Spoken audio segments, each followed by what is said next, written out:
Hello friends, एक बार फिर से स्वागत है आपका अपने यूट्यूब चैनल गुरुकुल बाबा में। और आज हम फिर से बात करने वाले हैं क्लास 10th के थर्ड चैप्टर दो चर वाले रैखिक समीकरण युग्म के बारे में। और इस चैप्टर में आज जो हम टॉपिक पढ़ने वाले हैं उससे 4 नंबर के या 2 नंबर के प्रश्न निर्धारित हैं। प्रत्येक वर्ष आते हैं तो आपके बार भी आएंगे। ध्यान समझिएगा। एक्सरसाइज स्टार्ट करने से पहले मैं बता देता हूं कि इस एक्सरसाइज में हमें समीकरण को ही हल करना है, लेकिन विलोपन विधि से। और यही विधि अब से अनंत तक चली आ रही है। और आप इस विधि को पहले भी पढ़ के आए होंगे। अगर आप पढ़े होंगे, नहीं पढ़े होंगे कोई बात नहीं, इस विधि को आप पढ़ेंगे और यही विधि आपकी 11th 12th आप जितनी भी आगे पढ़ाई करेंगे यही विधि आपको पढ़ना है। तो इस विधि को जरा ध्यान से समझिएगा, ठीक है सर। 2 समीकरण देखिए, हम एग्जाम्पल थ्रू लेते हैं। दो चर वाले रैखिक समीकरण की जब बात होगी तो मैंने पहले भी आपको बताया था और अभी बता रहा हूं कि हमारे पास 2 समीकरण होने अनिवार्य हैं। जी सर, बिल्कुल अनिवार्य है। तो मैं एक समीकरण लेता हूं x प्लस से y, और उसमें 2 चर भी होने चाहिए। x plus y equal to 4 और यहाँ पे है 3, समझ लीजिए 3x plus y equal to 4। ये हमने एक समीकरण लिया और एक समीकरण हमारा दिया हुआ है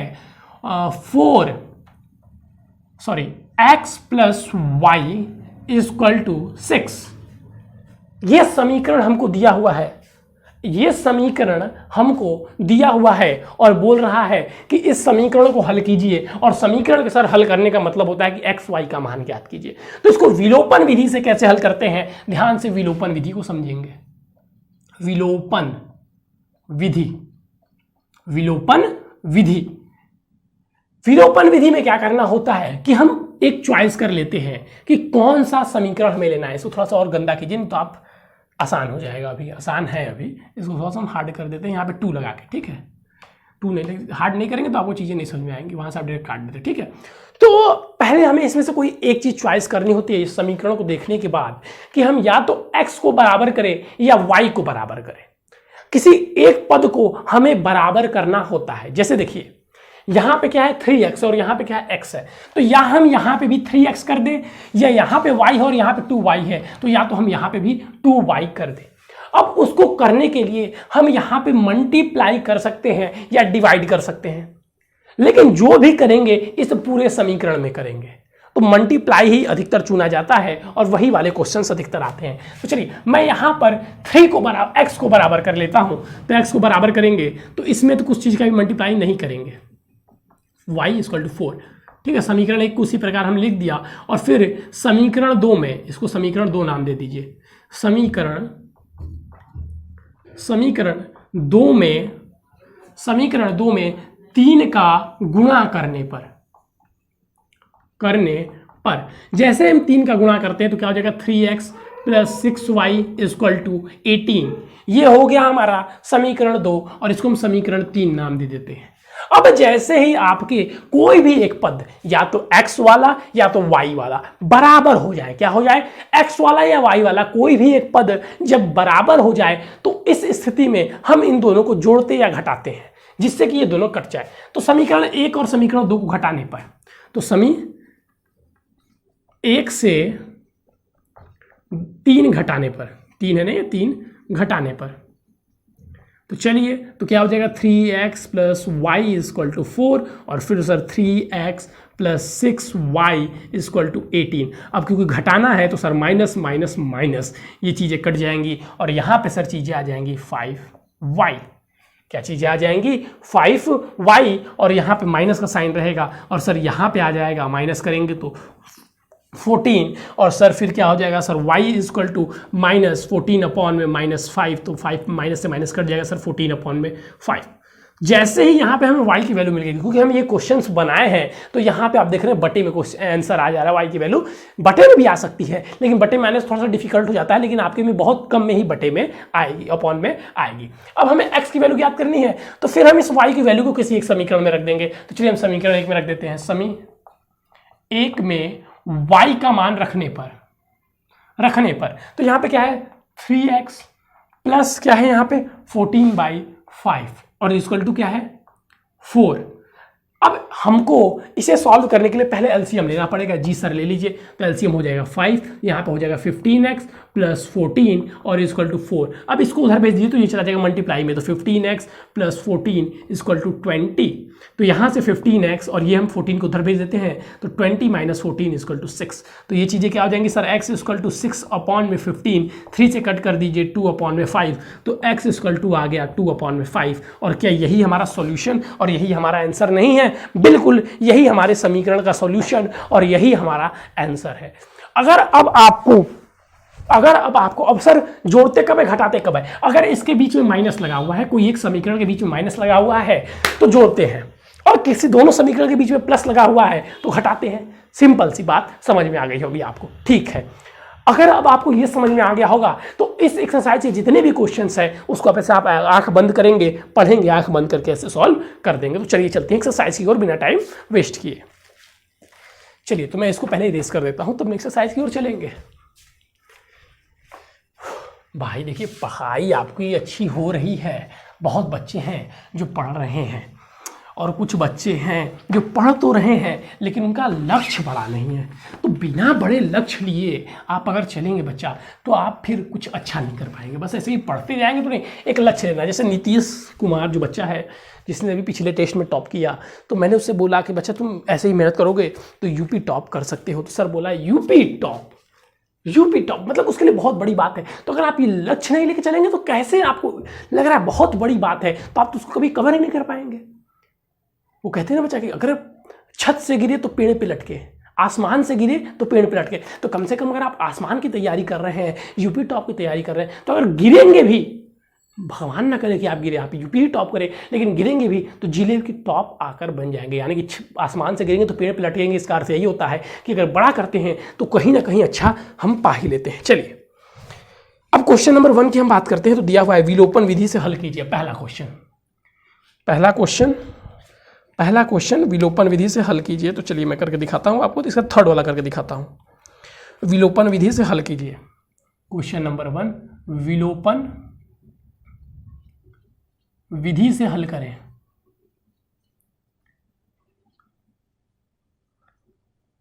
और इसमें मैं आपको चौथा करके दिखाता हूं। तीसरा भी तो वैसे बना हुआ है, चौथा वाला थोड़ा सा आपको बनाना पड़ेगा। इसलिए x अपॉन में 2 प्लस 2y अपॉन में 3। अब बच्चे इसको देख के परेशान, इक्वल टू -1 एक समीकरण, और x माइनस में y/3, ये कॉमा है, y/3 इक्वल टू 3। बोल रहा है समीकरण को हल कीजिए, वो भी विलोपन विधि से। अब सब बच्चे कहेंगे सर ये तो क्या, ये कैसा है, ये तो बटे में दिया हुआ, कुछ मत करना है आपको, बस ऐसे आंख बंद कीजिए, एलसीएम ले लीजिए। क्या आ जाएगा 6, क्या हो जाएगा 3x, ये क्या हो जाएगा 4y सर इक्वल टू -1। 6 को उधर भेज दीजिए, 3x plus 4y equal to में -6। ये समीकरण 1 हो गया आपका। सेम चीज उधर कर दीजिए, बहुत हार्ड थोड़ी ना है। तो एलसीएम ले लीजिए 3, तो sir 3x minus y equal to 3, तो 3x minus y equal to में 9। समीकरण 2 बन गया। अब जब आप इसको रैखिक रूप में ऐसे चेंज कर लिए सिंपली, तब हम क्या चेक करेंगे कौन सा बराबर करे। तो हम देख रहे हैं कि इसमें सर बराबर करने की आवश्यकता ही नहीं है, बस यही हल करना था। 3x बराबर है, 3x बराबर है, तो सर क्यों ना समीकरण को जोड़ दिया जाए। तो जोड़ दिया जाए, क्योंकि सर आप ही तो बोले थे कि बीच में प्लस है और यहाँ पे माइनस है, तो जोड़ देंगे तो हो जाएगा। वो कब होता बच्चा, जब हम y को लेकर चलते, लेकिन हम x को लेकर चल रहे हैं, तो x के साइन विपरीत होंगे तो जोड़ेंगे, नहीं है तो नहीं जोड़ेंगे। याद रखिएगा, जिस टर्म को हम बराबर कर रहे हैं उसके साइन अगर विपरीत हैं तो जोड़ेंगे, नहीं विपरीत है तो घटाएंगे। तो चलिए समीकरण 1 से 2 को घटा देते हैं। 1 से 2 घटाने पर, चलिए भाई घटाइए सर, तो 3x plus 4y equal to -6।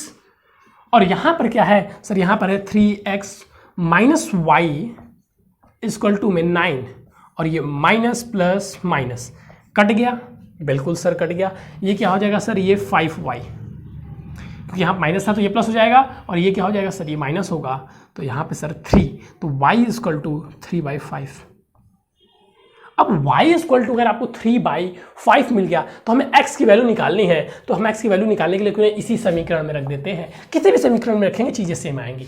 तो सर x माइनस में y की वैल्यू हम रखे हैं 3/5, तो 3/5 इंटू में 3 से 3 कट जाएगा और 3 यहाँ पे ईजी हो रहा था इसलिए हमने ऐसा चूज किया।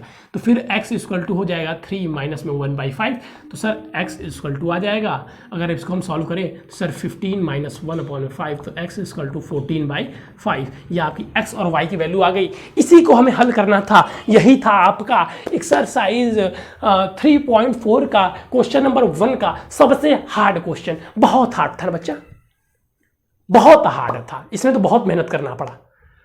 बस आप आंख और दिमाग खुले रखकर किसी प्रश्न को हल करेंगे तो बस आपको ये कॉन्सेप्ट पता होना चाहिए कि विलोपन विधि होती क्या है बस, और उसके बाद से आपके आंख और दिमाग खुले होने चाहिए। क्योंकि मैं हमेशा कहता हूं कि आप प्लस माइनस बचपन में सीख गए हैं, क्या अब आप क्वांटिटी कितनी भी बढ़ा दें, हम आपको 1000 प्लस माइनस भी दे दे तो आप हजारों प्लस माइनस सही करेंगे, लाख दे दे तो लाख भी सही करेंगे।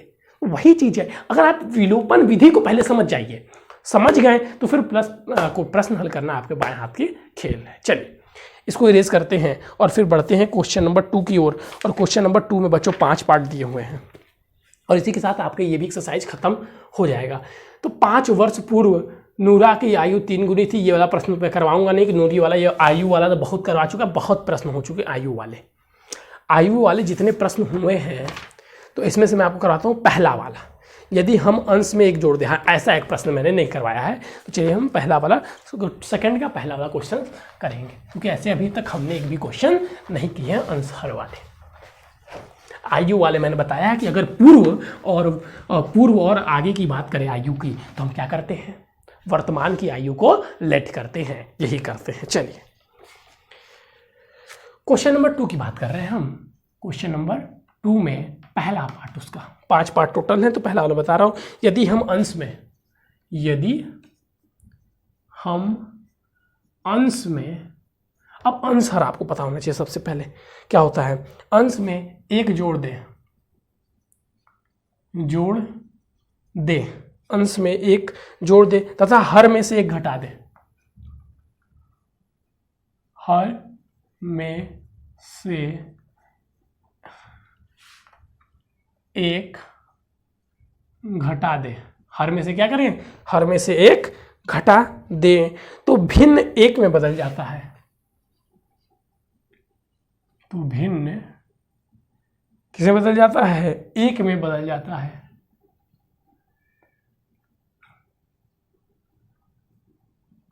ठीक है सर। और फिर बोल रहा है यदि हम हर में 1 जोड़ दें, यदि हम हर में 1 जोड़ दें, हर में क्या करें, हर में 1 जोड़ दें तो यह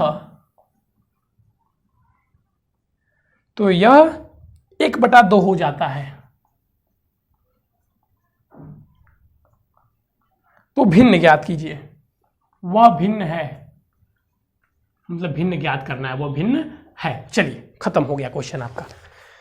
क्वेश्चन आप पढ़िए और दिमाग से आंख खोलिए। यदि हम अंश में 1 जोड़ दें तथा हर में से 1 घटा दें तो भिन्न 1 में बदल जाता है और बदल जाता है। यदि हम हर में 1 जोड़ दें तो भिन्न 1/2 में बदल जाता है। क्वेश्चन देखिए बहुत सिंपल है। पहले इसमें हम क्या करें सर, क्या लें। देखिए इस प्रकार के जितने भी चैप्टर हैं और जितने भी प्रश्न आपके हैं, इसमें बस आपको एक ही चीज़ सीखना है। क्या सीखना है सर, हमें बस यही सीखना है कि हम क्या लें, माने क्या हम। बस अगर आप मानना सीख गए, तो फिर इस चैप्टर के कोई भी प्रश्न आपसे छूटने वाले नहीं है, चलिए तो इसमें हम क्या माने, इसमें हम मानेंगे क्या, हमने माना भिन्न। पहले माना कि जो भिन्न वो x/y है। पहले हम भिन्न मान लेंगे, क्योंकि एक बार जोड़ने की बात कर रहे हैं और घटाने की, तो पहले भिन्न रहेगा तो उसी में से जोड़ेंगे और घटाएंगे। तो ये हमारा भिन्न है। अब बोल रहा है हमसे कि यदि इस भिन्न में अकॉर्डिंग टू क्वेश्चन यदि इस भिन्न में हम किसमें जोड़ दें, अंश में एक जोड़ दे, तो ये अंश होता है हमारा ऊपर वाला, अंश में एक जोड़ दे और हर में एक घटा दे तो क्या बनता है, 1 बन जाता है। ये समीकरण 1 हो गया। फिर बोल रहा है कि सॉरी यहाँ पे x लिख दिया, यहाँ पे y होगा ना, y माइनस 1। और फिर बोल रहा है कि यदि हर में एक घटा दे तो x अपॉन में y माइनस 1, तो ये क्या आ जाता है, 1/2 आ जाता है। तो हमें क्या ज्ञात करना है, भिन्न ज्ञात करना है। वह भिन्न ज्ञात कीजिए। तो उस भिन्न ज्ञात करने का मतलब क्या कि x और y की वैल्यू ज्ञात करें और यहाँ पुट कर दियो, भिन्न आ जाएगा। बिल्कुल सर। तो पहले तो हमें इसे समीकरण के रूप में बदलना होगा। बिल्कुल बदलिए। तो चलिए इसको हम पहले बदल लेते हैं समीकरण के रूप में। यहाँ पे नहीं लिखना चाहिए था, x + 1 = y - 1, और फिर इस 1 को भी उधर भेज दीजिए, y को इधर, तो x - y = -2। ये समीकरण 1 हो गया। और दूसरा वाला क्या बना था, x अपॉन में y + 1, एक जोड़ रहे थे ना हर में, इक्वल टू क्या रहा था, 1/2। तो इसको अगर सॉल्व करें हम तो x = में 2 इधर आ जाएगा, तो 2x = में y + 1, तो ये चीज़ें हो जाएंगे 2x - y = में 1। ये समीकरण 2। अब y इसमें भी माइनस में, इसमें भी माइनस में है, तो हम y को उठाते हैं और y का गुणांक क्या है, 1 ही है। तो हमने लिया समीकरण 1 और समीकरण 2 को हम क्या करते हैं, समीकरण 2 से 1 को घटा देते हैं। 2 से 1 घटाने पर, घटा दीजिए सर, 2x - y = 1, और ये x - y = में -2। ये हो जाएगा माइनस, ये हो जाएगा प्लस, ये हो जाएगा प्लस। टैंग, ये माइनस करेंगे सर जी तो x आ जाएगा, और ये बराबर में प्लस है तो ये 3 हो जाएगा। तो सर जी x = आ गया आपका 3। अब हमें सर y की वैल्यू निकालनी है, किसी एक में पुट कर दीजिए। हमने यहाँ पे पुट कर दिया। समीकरण 1 में x का मान रखने पर, जैसे ही हम समीकरण 1 में x का मान रखा, ये क्या मान दिया हुआ है सर, दिया हुआ है 3 - y = में -2। तो हमें y को धनात्मक करना है, तो y को इधर भेज देते हैं। तो 3 + 2 = y, तो y = 5। अभी क्या यहीं पे हम छोड़ दें, पीछे वाले प्रश्न में हम यहाँ पे छोड़ सकते थे, क्योंकि हमें क्या बोला था, समीकरण हल कीजिए, लेकिन यहाँ पे हमें क्या बोला है, भिन्न ज्ञात कीजिए। तो यहाँ पे हमारा भिन्न क्या हो जाएगा, तो भिन्न बराबर 3/5। ये हमारा आंसर हो जाएगा। समझ में आ रहा है चीजें कैसे हो रही हैं? बहुत डिफिकल्ट नहीं है, बहुत डिफिकल्ट नहीं है। थोड़ा सा समझने का प्रयास करना है और चीजें आपके हाथों में होंगी। अब जल्दी से इसका स्क्रीनशॉट ले लीजिए, हम इसको इरेज करके नेक्स्ट क्वेश्चन लिखते हैं।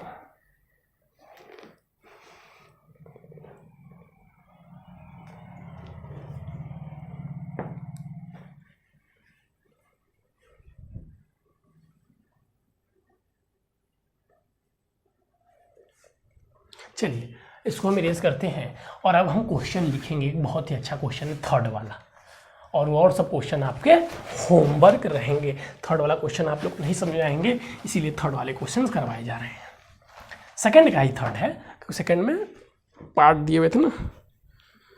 क्वेश्चन नंबर 2 का थर्ड क्या कह रहा है इस क्वेश्चन में, ध्यान समझिएगा। 2 अंकों की संख्या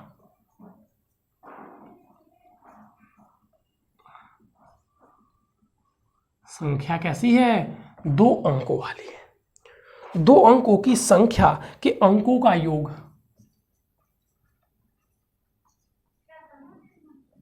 के अंकों का जो योग है वो 9 है,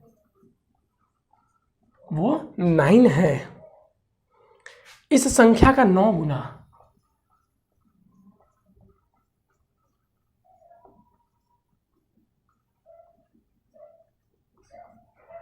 इस संख्या का 9 गुना संख्या के अंक के,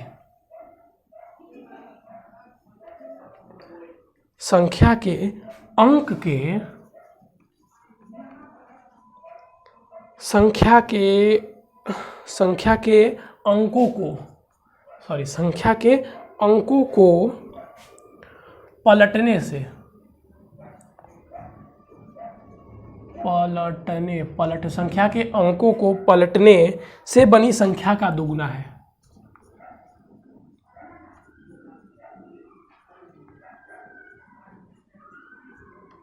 दोगुना है, तो बोल रहा है संख्या ज्ञात कीजिए, वह संख्या ज्ञात कीजिए।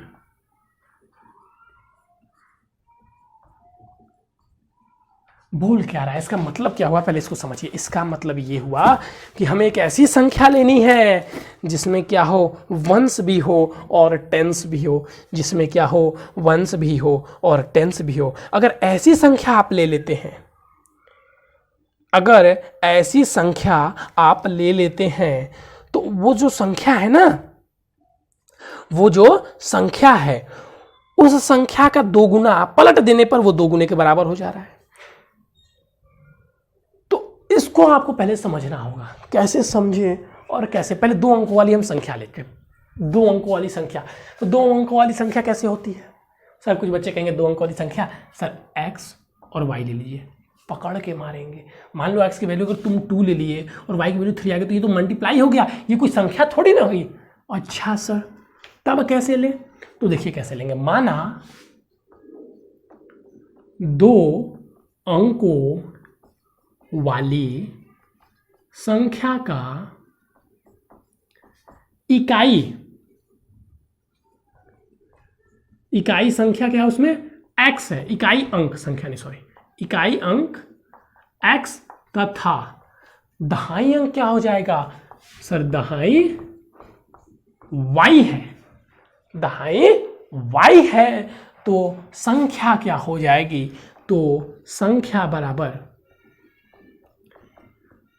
10y plus x। सर 10 क्यों? क्योंकि वो दहाई है ना, जैसे देखिए आप 23 है और दहाई संख्या इसमें 2 है, तो 20 और प्लस 3 करेंगे तभी ना 23 आएगा, तो ये दहाई है, तो इसमें 2 का मल्टीप्लाई करेंगे। ठीक है, चलिए इसको इरेज करते हैं।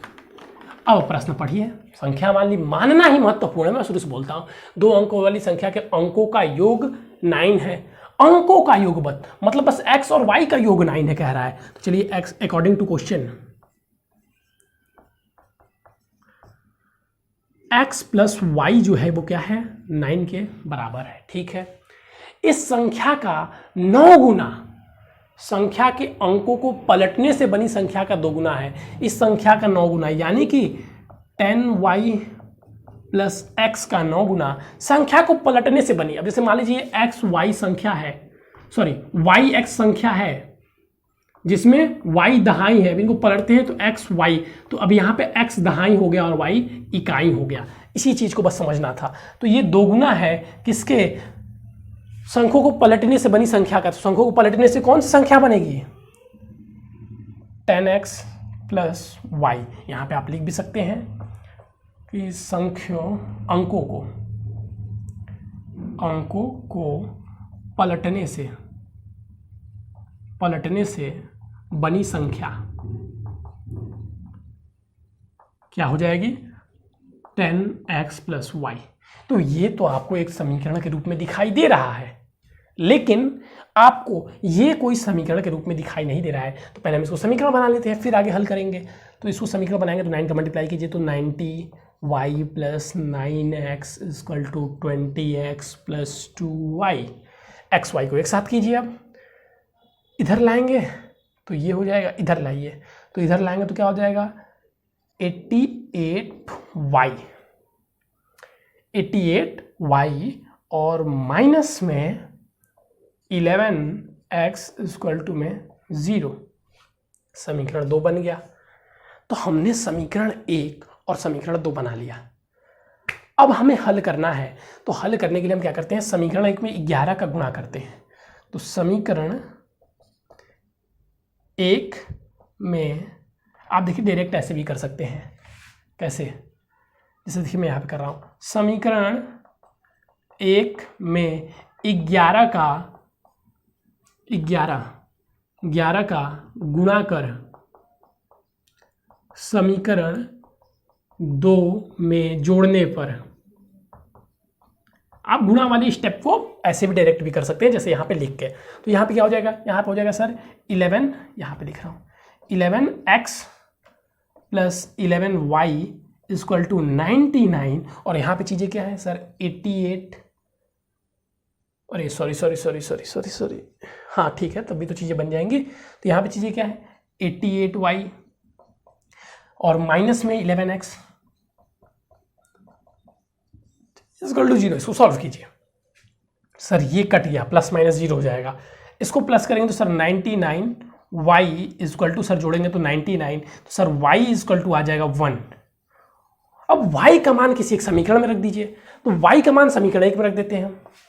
तो y का मान समी 1 में रखने पर क्या हो जाएगा, x प्लस 1 इक्वल टू 9, तो x इक्वल टू 8। तो हमसे क्या सॉल्व हो गया? नहीं, समीकरण हल करने के लिए थोड़ी ना बोला है, संख्या निकालने के लिए बोला है। तो संख्या क्या हो जाएगी, ये वाली 10 इंटू में 1 प्लस 8 क्या हो जाएगा, 10 प्लस 8 इक्वल टू में 18 हमारी संख्या हो गई। 18 हमारी संख्या हो गई और यही हमें हल करना था, यही हमें हल करना था। और उसी के साथ बच्चों हमने इसको हल कर लिया। और इसी के साथ अगर मैं आपको बताऊं तो आपका एक्सरसाइज 3.4 भी समाप्त हो चुका है। एक्सरसाइज 3.4 भी समाप्त हो चुका है। जो 2-3 क्वेश्चन बचे हुए हैं उनको आप घर पे स्वयं हल करेंगे, नहीं आते हैं तो व्हाट्सएप के थ्रू पूछेंगे। तो आज के लिए बच्चों बस इतना ही। अगर आप हमारे चैनल पर नए हैं तो हमारे चैनल को सब्सक्राइब जरूर से करें, वीडियो को लाइक करें और हमसे व्हाट्सएप से भी जरूर जुड़ जाएं, क्योंकि व्हाट्सएप से जुड़ने के बाद से आपको जो नोट्स है, ये जो PDF में जो क्वेश्चन या जो टेस्ट होते हैं वीकली, उसे आप दे पाएंगे और अपने शिक्षा को और भी इंप्रूव कर पाएंगे। तो चलिए बच्चों आज के लिए बस इतना ही। Thank you, have a nice day.